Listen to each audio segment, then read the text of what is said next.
Hello বন্ধুরা, আমি স্বপ্না। আমি চলে এসেছি আজকে অনেক টেস্টি একটি রসমালাইয়ের রেসিপি নিয়ে। এটা তোমরা বাড়িতে বানিয়ে খেলে আর একদম বাইরের দোকানেরটা কিনে খেতেই চাবে না। দেখো কত সুন্দর তৈরি হয়েছে।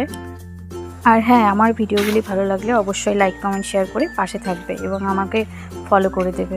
প্রথমেই রসমালাই বানানোর জন্য আমি নিয়েছিলাম একটা ননস্টিকের প্যানের মধ্যে দিয়ে দিয়েছিলাম কিছুটা জল, তার মধ্যে 2 কাপ পরিমাণে দুধ দিয়ে দিয়েছিলাম ওর মধ্যে। তারপরে আর ছানাটাকে আগেই আমি জল ঝরিয়ে লিখেছিলাম।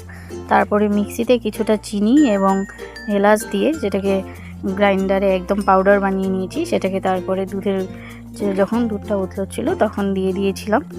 তারপরে সেই জল ঝরানো ছানাটাকে ভালো করে ডলে ডলে মেখে নিব অনেকক্ষণ, সেই 10 মিনিটের মতো। তারপর কিছুটা ঘি দিয়ে সেটাকে একটা সুন্দর বানিয়ে নিয়েছিলাম, গোল হয়েছিল একদম সফট।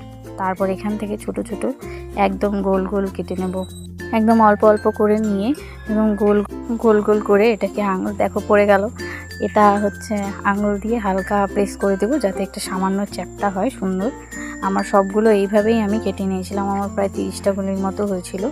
আমি কিন্তু ওভেনে সেই দুধটাকে উতলাতে দিয়েছিলাম। তারপরে এর মধ্যে সেই রসমালাইগুলোকে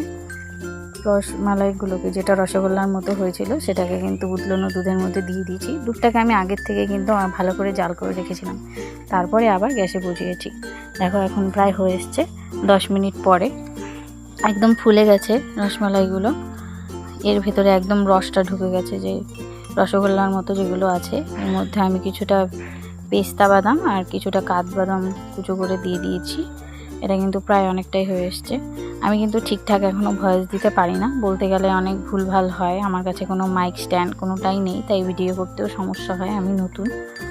দেখো এগুলোকে নামিয়ে নিয়েছি কিন্তু আমি রসমালাইটাকে। এর মধ্যে আবার নামানোর পরে আবার কিছুটা পেস্তা বাদাম আর কাঠবাদাম দিয়ে দিব, দিয়ে এটাকে গার্নিশিং করে নেব। তারপরে আমি ফ্রিজের মধ্যে রেখে দেবো প্রায় 3 ঘন্টার জন্য, যাতে এটা সেট হয়ে যায়। তারপরে বের করে এটাকে খাবো, সবাইকে দেবো এবং নিজেই খাবো। দেখো কত সুন্দর তৈরি হয়েছে রসমালাইটা। আমি এখন বাটিতে এটাকে সার্ভ করে নেব। আমার ভিডিওগুলি ভালো লাগলে কিন্তু তোমরা অবশ্যই লাইক কমেন্ট শেয়ার, এবং যদি ইউটিউব থেকে দেখো তাহলে সাবস্ক্রাইব করবে। আমার ইউটিউব চ্যানেলের নাম হচ্ছে পুতুলের রান্নাঘর, প্রোফাইলের নাম হচ্ছে স্বপ্না মণ্ডল। তোমরা কিন্তু অবশ্যই আমার পাশে থাকবে। অনেক অনেক ভালোবাসা দিলে এবং সাপোর্ট করলে আমি কিন্তু এগিয়ে যেতে পারবো। বাই বাই বন্ধুরা, আজকের ভিডিও এইটুকুই।